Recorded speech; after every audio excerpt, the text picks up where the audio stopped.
بسم اللہ الرحمن الرحیم الحمد للہ والصلاة علی اہلہا۔ سوشل میڈیا پر رائج روایات کی تحقیق سلسلہ نمبر 9۔ ایک واقعہ بہت مشہور ہوا کہ حضرت ابوبکر صدیق رضی اللہ تعالیٰ عنہ ایک بوڑھے شخص کی خدمت کیا کرتے تھے۔ جب ان کا انتقال ہوا تو حضرت عمر رضی اللہ تعالیٰ عنہ خلیفہ بنے۔ انہوں نے لوگوں سے پوچھا کہ حضرت ابوبکر رضی اللہ تعالیٰ عنہ کیا کام کیا کرتے تھے، تو بعض لوگوں نے کہا کہ فلاں وقت حضرت ابوبکر رضی اللہ تعالیٰ عنہ اس راستے پر جاتے تھے، ہمیں تو پتہ نہیں کہاں جاتے تھے لیکن اسی راستے پر جاتے تھے۔ چنانچہ حضرت عمر رضی اللہ تعالیٰ عنہ بھی اسی راستے پر نکل پڑے۔ تھوڑا آگے پہنچے تو دیکھا کہ ایک پرانا جھوپڑا ہے اور اندر ایک بوڑھا شخص ہے۔ جب حضرت عمر رضی اللہ تعالیٰ عنہ اندر داخل ہوئے تو اس بوڑھے نے حضرت عمر کو خوب ڈانٹا کہ اتنی دیر کہاں لگا دی، اور روزانہ جس وقت پر آتے تھے اس وقت کیوں نہیں آئے، وغیرہ وغیرہ۔ حدیث کی بعض کتابوں میں یہ قصہ کچھ فرق کے ساتھ ملتا ہے، لیکن اس کی سند انتہائی ضعیف ہے۔ آپ صلی اللہ علیہ وسلم اور صحابہ کی شان اس سے بہت اعلیٰ اور ارفع ہے کہ ان کے اخلاق کو ان کمزور روایات سے ثابت کرنے کی ضرورت پڑے۔ محترم سامعین، آج کی کلپ میں ہم آپ کو یہ بھی بتائیں گے کہ حدیث گھڑنے کا شرعی حکم کیا ہے۔ کیا اسلام میں حدیث گھڑنے کی کوئی گنجائش بھی ہے؟ یاد رکھیں، ایک گمراہ فرقہ گزرا ہے جنہیں کرامیہ کہا جاتا ہے۔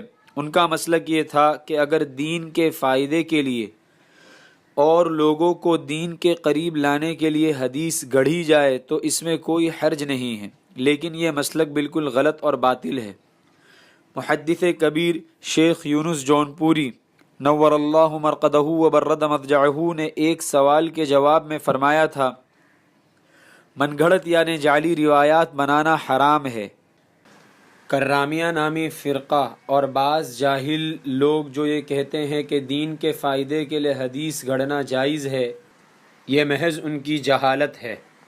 حدیث گھڑنا ہر صورت میں حرام ہے، اور جب من گھڑت روایات کا بنانا اور ان کو پھیلانا ہی حرام ہے تو اس پر عمل کیسے جائز ہو سکتا ہے؟ اہل السنت والجماعت کے تمام وہ علماء جن کا اجماع میں اعتبار کیا جاتا ہے، ان سب کا اس پر اجماع ہے کہ عمدن نبی کریم صلی اللہ علیہ وسلم پر جھوٹ بولنا ہر صورت میں حرام ہے، چاہے احکام کے لیے بولے یا دین کا فائدہ سمجھ کر فضائل اور وعید سنانے کے لیے بولے۔